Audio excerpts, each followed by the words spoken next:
Right. What's up? This is a little late to the party. I'm aware, but it's the Last Dance. Yeah, no. For the rest of the episodes of Last Dance that come out, I'll upload my video on it. If not the day it comes out, then the day after. But you know, just the way scheduling was this week, got a little bit caught up. So this is out on probably Saturday, maybe Friday. If it's Friday, I want you to comment how good I was at editing. Fuck off! Or how rushed the editing was, or how short the video is. Because quite frankly, I just need to get this out there so that on Monday I can, start doing episodes 3 and 4.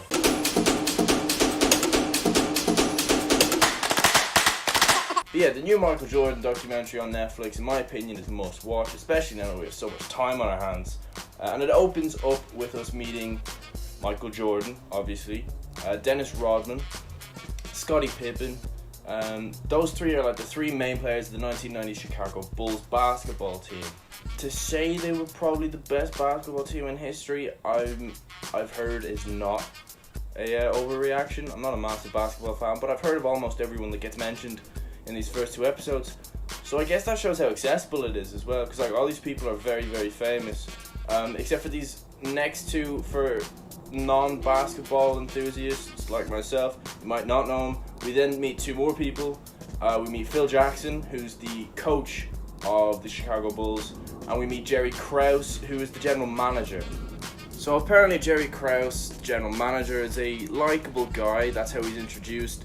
But he tells Phil Jackson that at the end of this season, when they're filming the 97-98 season, that is, he's getting the sack. Regardless of how well he does, he's getting the sack. We then travel back to when Michael Jordan was around when he was a freshman. I'm going to have to be a little bit loose with my terms because I don't know the exact.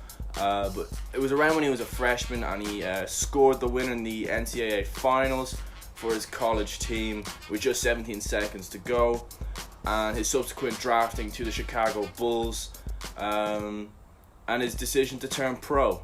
Basically, he discovers that the whole team is on drugs, whether it be coke or whatever, and essentially he's going to have to probably carry this team if they want any chance of even getting to the playoffs, let alone winning the NBA. So he basically then just proceeds to slap about Milwaukee, the rivals of the Chicago Bulls at the time, and then we get a montage of him just absolutely fisting teams to Eric B. and Rakim's I Ain't No Joke.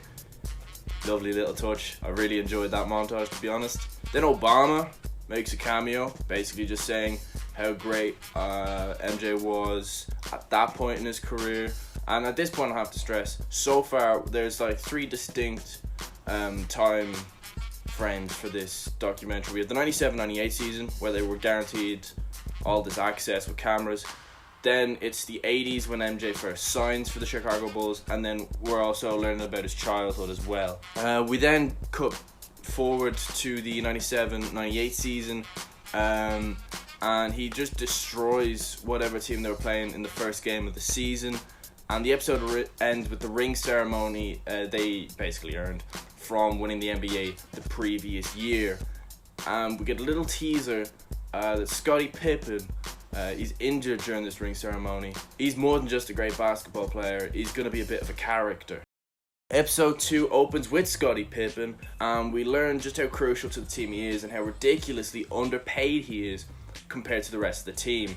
This is because when he signed, he wanted to guarantee that he could support his family, so he signed the longest contract he could, which was like 7 years. And even though people were saying he was the second best basketballer in the NBA, he was the 122nd highest paid player. Now this was because he came from a family of 14. His dad was in a wheelchair because as a kid, Scottie Pippen actually watched his dad have a stroke at dinner once. And one of his brothers had someone accidentally fall on him during PE, which left him paralyzed and in a wheelchair. So, Scottie Pippen really looks after his family and needs to look after his family. So he signs this ridiculously undervalued contract on the basis that he's guaranteed to support his family. Bill Clinton then makes a cameo to basically rave about how great Scottie Pippen was in his college basketball career. And we find out that Krause was instrumental in the signing of Scottie Pippen. And yeah, the Krause-Pippen relationship is something that I'm sure this whole series is going to really delve deeper into, which it does in this episode as well. We travel back to the 97-98 season, where Pippen had the choice to get surgery on an injury he had over summer, but decided to hold out and get the surgery at the start of the season so he would miss games, just as a massive middle finger to Krause, because Krause and the rest of management would refuse to up his pay, even though he was like the second best player in the NBA at the time. The team really struggles in his absence. They lose like 4 away games on the bounce. It's not pretty. Eventually they do win a game without him after Jordan carries the team, and then we travel back to Jordan's childhood, and we learn about his family as well, how competitive he was with his brother, and how instrumental his family was in shaping him into who he is. We then move a little bit forward to when he won Rookie of the Year. This is the 80s period of the documentary, but he suffers a broken foot the season after winning Rookie of the Year. He gets told there's a 10% chance he could re-injure his foot when he returns, and if he does re-injure it, that's it, his career's over. So they hatch a plan that Michael Jordan can play 7 minutes in each half of 14 minutes of each basketball game, and Jordan is not having it. He is not happy. He wants to be playing every single minute of every single game. The coach at the time is told that if he plays Michael Jordan for even a second more than those 14 minutes, he'll be sacked right there and then on the spot.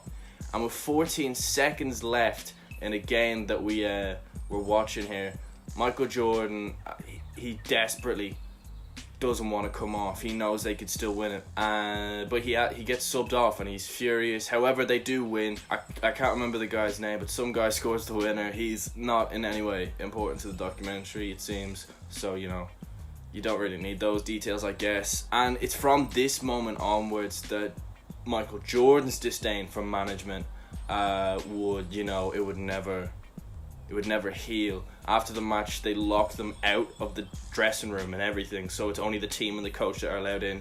The management that aren't even allowed in the dressing room.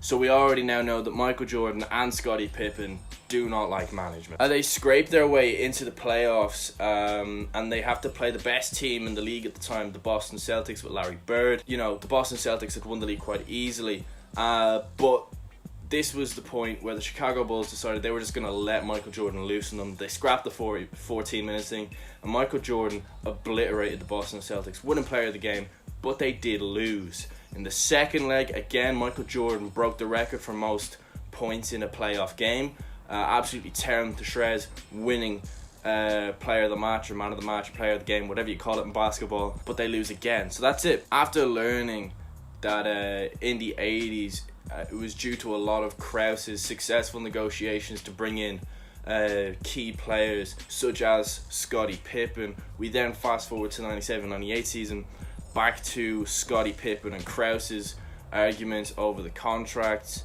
and we learn that Krause refuses to negotiate a new contract. We learn that he refuses to pass away the idea that Scottie Pippen might get traded, which is crazy. So Scottie Pippen takes this as a huge disrespect, as he probably should, just starts verbally berating Krause in front of the team every day, anywhere they go, just slaughtering him. He then goes on the news. Well, he makes a statement in the news report. It's saying that Scottie Pippen will never play for the Chicago Bulls again after he returns from his injury. He's forcing a trade, and that's how the episode ends.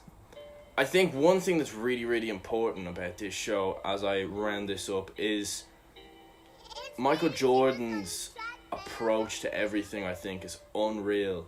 His determination, his focus, his passion for becoming the best, I think is very inspirational. And yeah, I think it's definitely a must watch if you have a passion for literally anything at all. You can apply the fundamentals of this documentary to it.